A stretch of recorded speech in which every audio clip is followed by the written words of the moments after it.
All right, good morning. Scott Luton and Greg White here with you on Supply Chain Now. Welcome to today's live stream. We have an outstanding business leader with us here today who's certainly an expert in the world of finance, helps a lot of companies grow successfully and effectively.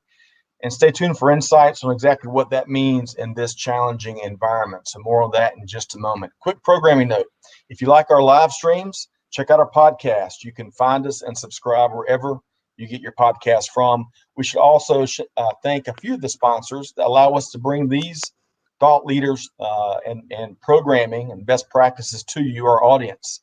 The Effective Syndicate, Verison, Vector Global Logistics, US Bank, to name a few. Really grateful for the support. It allows us to connect with our audience. Okay, so welcome in my fearless, esteemed co-host on today's show, Greg White, serial supply chain tech entrepreneur, chronic disruptor, trusted advisor. Greg, how you doing?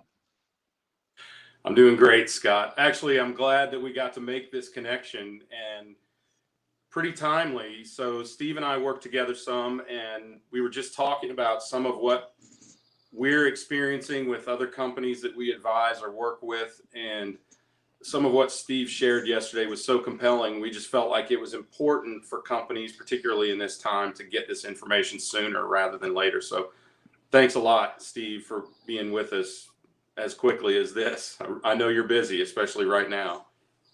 Great No, point. I'm delighted to be here. Thanks, guys. Should be some very timely perspective, as Greg mentions, and I want to formally introduce our guest speaker today, Steve Keaveney, partner at Clarity Capital Advisor. Steve, good morning. Good morning, Scott and Greg. How are you guys doing?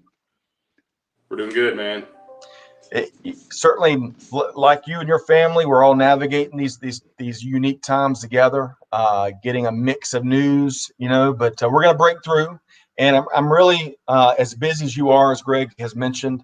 Appreciate you taking some time out today to offer up some thoughts and some insights into the environment, especially from a financial point of view. What helps fuel all stages of companies. So Steve, before we kind of pick your brain a bit on that aspect, let's get to know you a little bit better. So tell us where you're from and walk us through kind of at a high level your professional journey.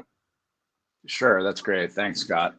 So I grew up in the Northeast, so Yankee that found its way down to Atlanta, New Jersey, and Pennsylvania, and went to Villanova University in Philly. And then I worked for Deloitte in New York and did a CPA. And then I was fortunate to do an MBA out in Pepperdine University in Malibu. So nice. It's one of the best decisions I ever made. Played beach volleyball every day and actually learned a few things while we were there. And then went from Malibu to Dublin, Ireland in 1990. And we started a telecommunications company, cable TV business there, where we did 28 acquisitions in 18 months. Wow. Built that company up, sold that to Liberty Media, then built up a CLEX, our corporate telecommunications company in Eastern Europe, and did 13 acquisitions, sold that to Telecom Austria, and then built a big wind farm business over there. So I ended up in Europe for 15 years, did a ton of acquisitions, financing, and very kind of diverse experience across many different cultures and industries. So it was a lot. I was young at the time. I was kind of making it up as I went along, but it was a very good learning experience. Then go ahead. I was going to ask one quick question.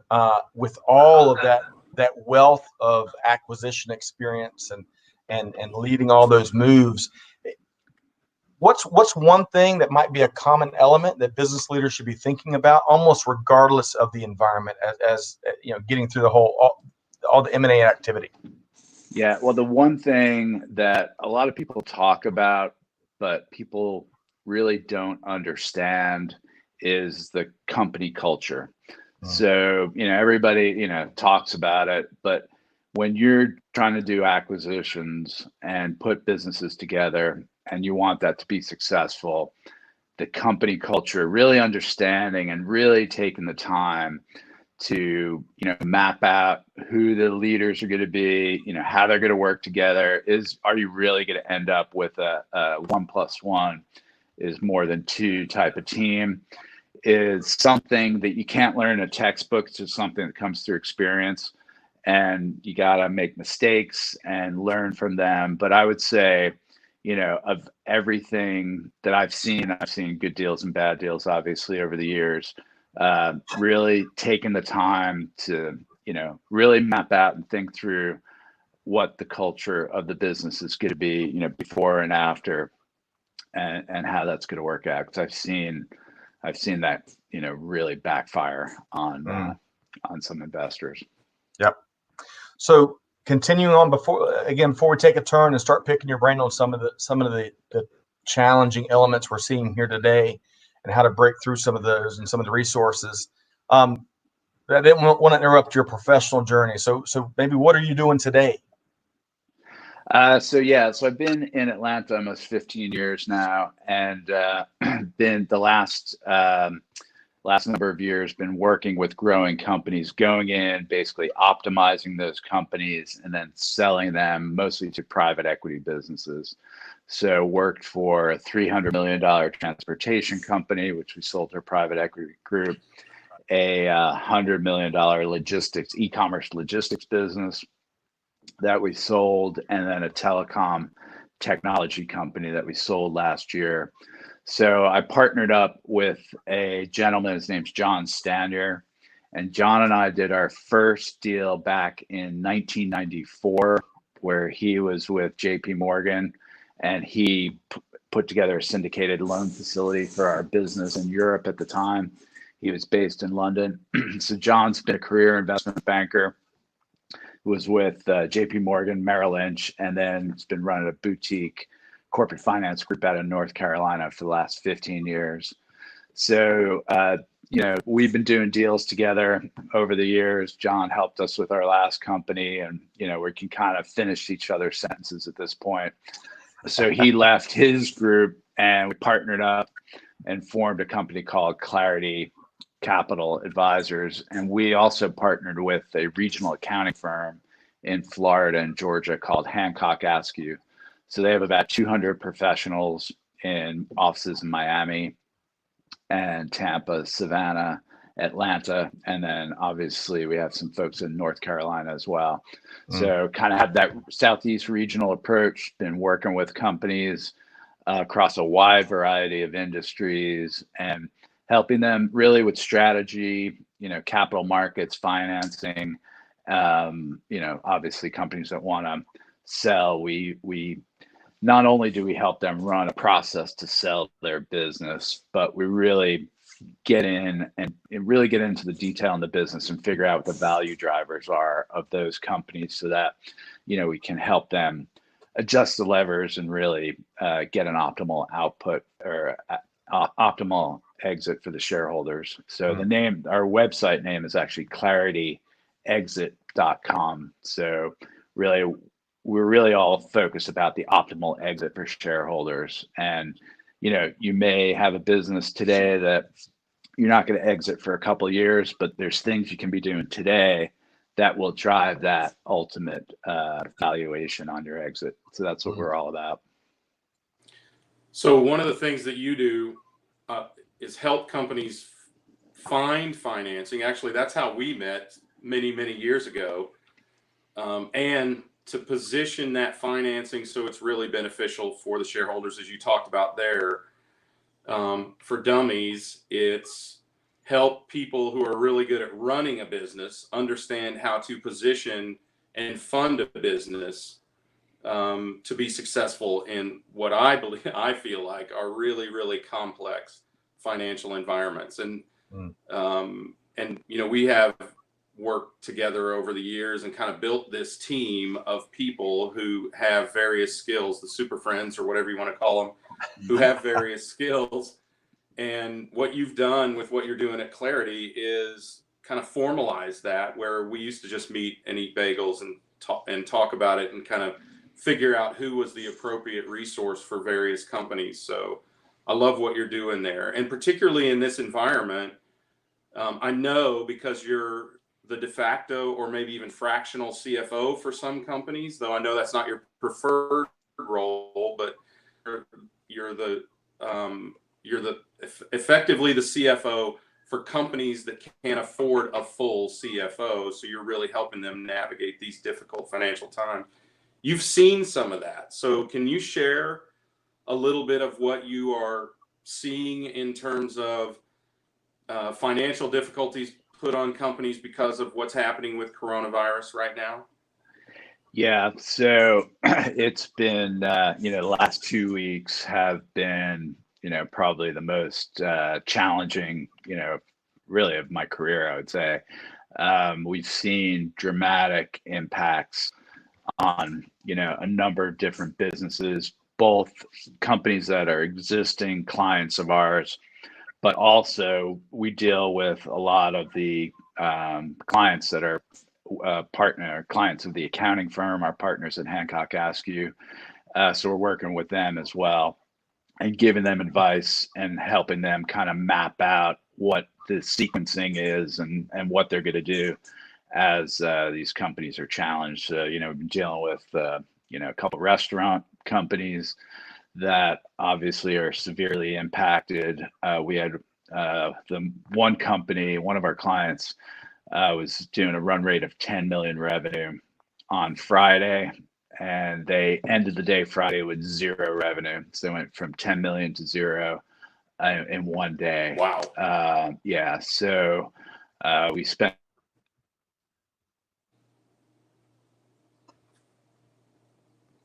You still got him? So we might have had a little technical glitch. I know we're getting some storms through the Atlanta area right now, Greg. Right when it was getting good too. So, well, hold on. Let me shoot him a note real quick. Sure. Yep.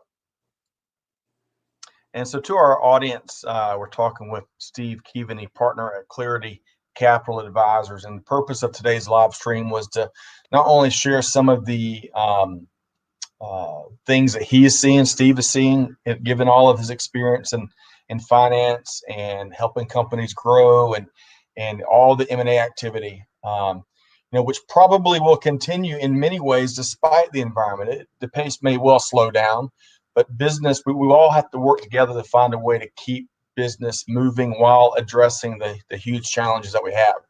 And the second half, go ahead, Greg.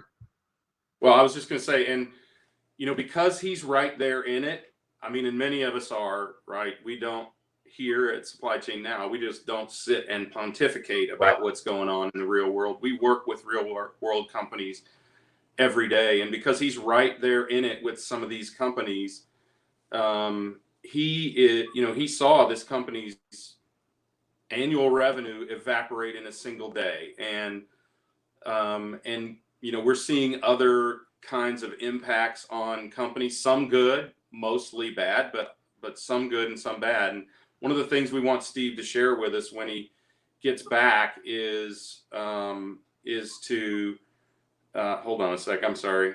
Yep. I need to hit the link. Hey, you're seeing it live here, folks. Kind of the backstage. Anyway, he's seeing the real world impact, and he has helped companies through this too, which we'll get to when we get him back in here. But we're seeing companies have that severe impact because of no fault of their own. If you are a in-home or if either you deliver your services in people's homes or people come to your business to receive your services, or as he said, restaurants, that has been put to a complete halt as of now in virtually every state in the union and many countries in the world. So there are vehicles available to you to be able to capitalize on that. And when he and I were talking yesterday on a completely unrelated topic, it was that expertise, that knowledge of his navigation of, at least in the States, the SBA specific coronavirus relief programs and systems like that. So we'll have him talk about that here in just a second when we get him back. And that was those resources and those insights, given this challenging environment, was we felt was very relevant and timely, and hopefully helpful to our audience. So we apologize for the technical glitch here. We're working to get Steve back on with us so we can continue the conversation. So bear with us just a minute. If you're listening live, feel free to submit a question or your observation or your experience. If you're a business owner or a supply chain professional, or you name it, and you are navigating through these times, let us, be heard. Let us know what you're experiencing. All right. Yeah, here he comes back. There he is. I don't know what happened there, but That's okay. We got you back. So, Greg, hopefully we filled the airtime really well. So, Steve, we were talking about how you are living a lot of this and why you're able to tell some of these stories about some of these companies that are having these difficulties. But at the same time, the discussion that you and I had yesterday was a lot around the option and the vehicles that are available to companies who are experiencing these financial struggles. So let's shift gears a little bit and talk about some of what you've seen and some of what you've come across and some of the practical realities of getting involved with some of these additional financing vehicles. Yeah. So I think the key option that I feel is the most impactful for businesses is the federal government SBA disaster relief loan program. So we've worked with about 15 companies over the last, kind of 72 business hours, completing applications to get them in the queue for this financing, which is a 30-year government loan at a 3.75% interest rate. So we've got some responses back from the SBA that the applications are under review, which is encouraging. So we're very hopeful that these applications are going to be fast-tracked because businesses are in urgent need of cash. So I would say the two, there, and then each state has all kinds of additional loan programs. The SBA loan program is up to a $2 million loan, and apparently the loans up to $1 million will be fast tracked through the program, which is very impactful. So that's kind of the nuts and bolts of it. And then the other thing that companies can really benefit from is, I think every company needs to do a full cost review and just, you can't wait around to see how this is going to play out. You need to really react quickly and, really map out kind of different scenarios that could play out over the next couple months. And, companies need to make tough decisions and, prioritize, make sure that their businesses are going to be financially viable, if this goes on for a couple months or more than a couple months. So a couple things there, Steve. One is, we both work with companies on boards of directors, and I've already seen a couple of companies who actively engaged in that process, always with the hope that they don't have to resort to cost cutting, of people, but recognizing that the largest cost of virtually every company is personnel. So lots of companies modeling that, and I would encourage companies to do that modeling that you're talking about. Again, always hoping that we don't have to, but always aware that better safe than sorry, right? Better to have planned and not have to execute than not. Correct. And then the other is, hey, Greg, these federal programs. Hey, Greg, before you hit that second point, to your point, in terms of some companies forcing to cut back, we've all heard a variety of stories in the last week or so. In fact, right as we were coming live, a dear friend of the show that works in the technology space His company unfortunately furloughed the entire warehouse and 90% of the company, which is Yeah, I just saw that. Yeah, speaking to the point you're hoping companies can't avoid, but a dire set of circumstances for many companies and service providers. Look, I don't think it's a crime to announce that it is virtually unavoidable at this point, at least temporarily, and furlough is a better option than others. So Steve, we talked a little bit about the options open to companies, and in just a second, I'd like to get to that. But before we do, you had mentioned the federal programs for financial assistance, and knowing that they are federal programs or even state programs, I know it's never as easy as it sounds. Are there any tips or any insights that you've gained from helping companies to apply for these things that might help companies that are looking for this kind of assistance? Yeah, so what we did is we prepared a simple list of instructions for what you need, to what the requirements are to complete the application. You need tax returns and a number of other forms and stuff. So we've made a list, and I'll send that to you now, which we're giving to our customers. And then you can put that in the show notes so people can refer to that. So we try to include, we've been through this about 15 times over the last couple of days. So, we can give you the benefit. It's not that complicated, but it's basically filling out a loan application. But the more of this information that you have available when you sit down to do the application is helpful. So I'll send that information to you now. You can put it in the show notes, and I think that will be helpful for folks that are, trying to apply for these loans and figure out all their options. Yeah, that would be really, really helpful. I think a lot of companies, hence this message. I don't think a lot of companies know where to start. So any insights they can get from somebody who's done it is so incredibly valuable as we go through this time. We will definitely get that out there, and I appreciate you doing that for our audience. Well, I think that's part. Knowing is half the battle. I mean, we see it regularly with supply chain leaders that are looking for solutions to solve current and old and new problems. And despite the Google age we live in, and how we have so much data and information at our fingertips, folks still miss a lot of options and resources that are out there. So, Steve, I appreciate you, bringing some of those things to the surface so that we can share those with our listening audience. Yeah, and most accounting firms and law firms are also, publishing a list of, because this is really changing every day. There's more programs coming out.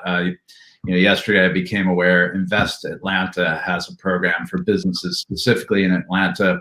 It's a $5,000 to $30,000 loan program. So for smaller businesses, state of Florida has a $50,000 loan program. Like, we're dealing with a couple of companies in New York. New York City has a loan program up to $50,000. So there's a lot of, each state has different options. So I would encourage you, if you know a lawyer or an accountant that's friends of yours or through your network, make sure you send them an email and make sure that you're being copied on all of their materials that they're sending out, because most of the medium-sized and larger firms are publishing updated information daily. Steve, is there anybody out there? I mean, we don't want to. I know you're a relatively small firm, so we don't want to have everybody flood you. But is there anybody out there that you know of that's a good resource, or would you like folks to reach out to you? Or I know your ability to respond might be limited by the size of your staff, but yeah, even if there's somebody else that people should reach out to. Yeah, so we have we're part of a 200-person firm, and we're trying to help as many existing clients, and obviously happy to speak to anybody. So yeah, I'm happy to publish my contact information, and if folks reach out, I can either, try to help them answer their questions. Sometimes people just have a very specific question. So we can maybe help them out very quickly, or if not, we can refer them to somebody in our network who would have the expertise and ability to assist them. So I'd be delighted to try to connect some dots for the listeners. That would be great. We'd really appreciate that, and I'm sure our listeners would too. So we can publish that when we publish the episode, and if we'll get that information out to everybody who's watching now. So hey, I have to tell you, this is really interesting. As Scott said during the start of this episode, we got news that a good friend of the show has been furloughed. At the same time, he says, not worried about it. We'll work through it. And already appears to have provision for a secondary source of income. Again, use your resources, think of alternatives, start thinking about it now if you are an employee of an employer out there, and consider how you can make your way if something does happen to your company, and that's and that's possible or even inevitable for you. We've been having the discussion around our household as we're holed up with professionals, my kids and their friends who got kind of quarantined with us, about how they can provision for alternatives now. So there's just yesterday, alternatives. Just yesterday, Greg, we had Rod Shirkin on, and Rod has a wealth of information and experience in the supply chain space, and he relayed an experience, a tough experience he had unrelated to the pandemic, but years ago he was leading an operation, and the ownership came up to him. It was on a Thursday afternoon, I believe, and said, "Hey, you're losing your job, and your last paycheck will be Tuesday, just 4 or 5 days away." And Rod talked about how important it was to not fall into zombie mode, right? Where you're in a panic, or you're overwhelmed with the situation and the information that no one can afford in this day and age, to be in that zombie mode. And Greg, a lot of what I just heard you say is, hey, take your fate and your destiny, put it in a headlock, and take action and be prepared. No one can afford to be in that that glazed over, overwhelmed mode these days. You got to prepare for the worst and hope for the best. Yeah, exactly. And I think this is a good message for a lot of people in the younger generations, because there are people like Rod, like Steve, like Scott and myself and others who have been through this kind of difficulty before, and we know how to deal with it, and we know what the potential outcomes are, and we know how to provision for it. So when I say find your resources, I'm not just talking about the government. I'm talking about trust a boomer, right? trust a Gen Xer, trust somebody who's been through 9/11 or the 2008 Great Recession, or even previous crises that have occurred, who knows how to deal with it. I was blessed with the benefit of having great grandparents who had been through really difficult times and telling me, things like, this too shall pass. It may be painful when it passes, but it will pass, and we'll be better for it. So your resources not only include for your company or at your company, it could be somebody sitting right next to you who can help you through this time, and who can help you see the upside possibilities of going through this. So and sometimes be sure to look that direction as well. Yeah, and sometimes people just need somebody to talk to, especially when you feel that you're isolated, at home, and you're dealing with one thing after the other, and you just need somebody to kind of brainstorm with, and someone that's kind of outside of your circle. So that's always useful as well, just to kind of talk it through. And the best way to learn is to teach. So if you're explaining to somebody what you're going through, it's gonna help you figure out what the options are and what the best path forward is. So Greg, I think I think we want to kind of pick his brain on kind of the path ahead and what he sees coming down the road, right?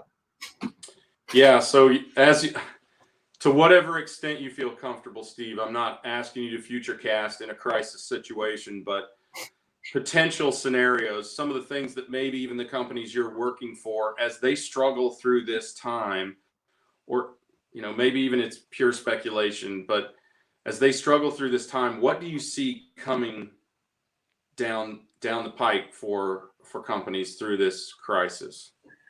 So most of the companies that we're working with are, you kind of have to take it in bites, right? So most companies are saying, let's think about this as a 3-month issue. So let's try to plan out the next 3 months. What is our cash flow? What are the things that need to be done? Which of our partners do we need to speak to? So there's, just the basic blocking and tackling. But I think that most companies are trying to, get their heads around, okay, let's do a 3-month plan and, make sure that we have a viability plan. We have financing in place. We have our partnerships. We understand our partners. Are they going to be able to deliver what we need to, service our customers and stuff like that?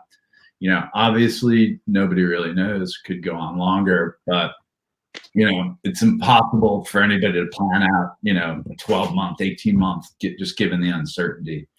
So that, I feel, from most of the folks that we've been assisting, is kind of a sensible approach. If you can get your head around a 3-month plan, then that, you can kind of build from there. So that's kind of my advice.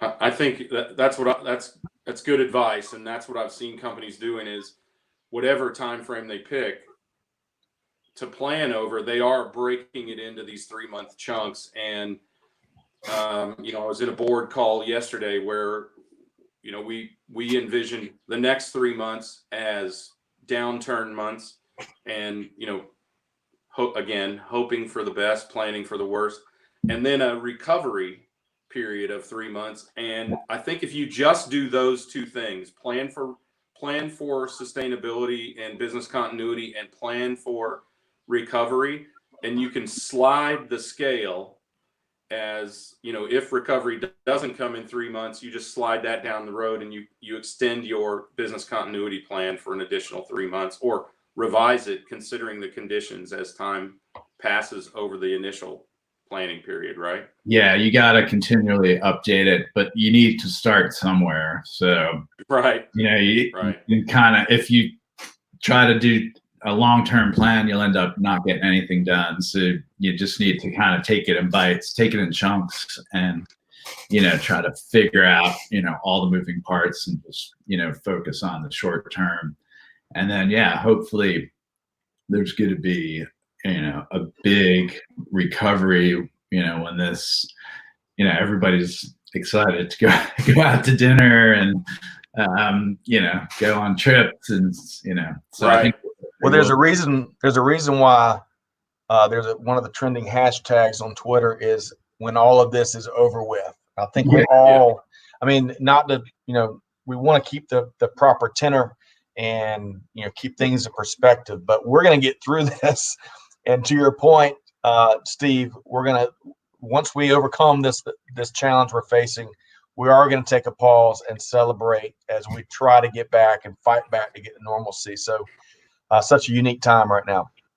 Yeah. Well, I can't speak. Look, we have people all over the world listening and watching this right now. I can't speak to their, the interventions that may occur in their marketplaces, but I can tell you that I've made a career of interpreting government signals, and I can tell you that we won't go very much farther here in the States without significant intervention to get business going in the States. I think the president pretty clearly signaled that last night, and I think we have to be prudent about that. But the truth is, we have to keep the world moving, even while we protect ourselves from this very dangerous health situation, right?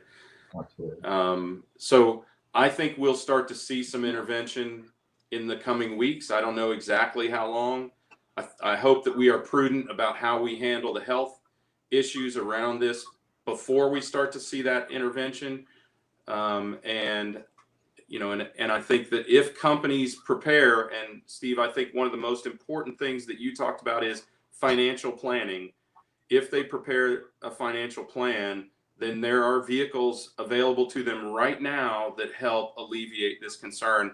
That 3-month plan, I want to tell everyone, is critical to being able to get the financing that Steve is talking about. So if you're not on that now, get on it soon, because you will have to have a financial plan as you apply for these various financing vehicles. It's great advice, Greg. So anything else, Steve, that you'd like to share that is it's just dying to get it out of you right now? No, I'm delighted to be part of supply chain now. You guys are doing an amazing job. It's really taken off, and I know you've kind of put your heart and souls into, presenting an awesome program and really bringing together the community. So I think, I've been watching and listening, and, very impressed with the professionalism and the guests you've had. And, just you guys are very consistent with your programming. So it's been really fantastic. So I'm delighted to have the opportunity to be part of it today, and we'll continue to follow your success with interest. And, I'll shoot through after this call the details for the notes and stuff, and look forward to being of assistance wherever we can be helpful for any of the listeners. Thank you very much. So we really, first of all, thank you for that endorsement. I really appreciate that. We are, and Scott particularly is working really hard to make this an excellent vehicle to bring information to the community. You've had your own inputs. If anyone's a regular listener, they've probably heard your name mentioned once or twice before, and we appreciate your input as well, and especially today, and especially on this topic, and especially considering your expertise. So as kind of before we wrap up here and share just one more thing, can you share, I think you might have shared your URL, but could you do it again, and maybe how folks can reach out to you? So the website is clarityexit.com. And so all the emails, it's steve@clarityexit.com. So all of the, everything's up on the website, and our partners are hancockaskew.com, the accounting firm. So we have great resources there with business valuation, tax, all kinds of accounting services and support. So we have a good team throughout the Southeast that we can leverage to, and I see you're putting the website up there. Very impressive. Clay is on top of it, man. He is on top of it. We don't waste any time, Steve. You're on LinkedIn too, Steve, right? Yeah, no, absolutely. So sounds good. I will expect my inbox is gonna be full. So that's right. Yeah. Maybe take the afternoon off and deal with all that tomorrow. There you go. You probably deserve it with the number of meetings you're going through. I know right now you probably deserve the afternoon off, if only to answer emails. So,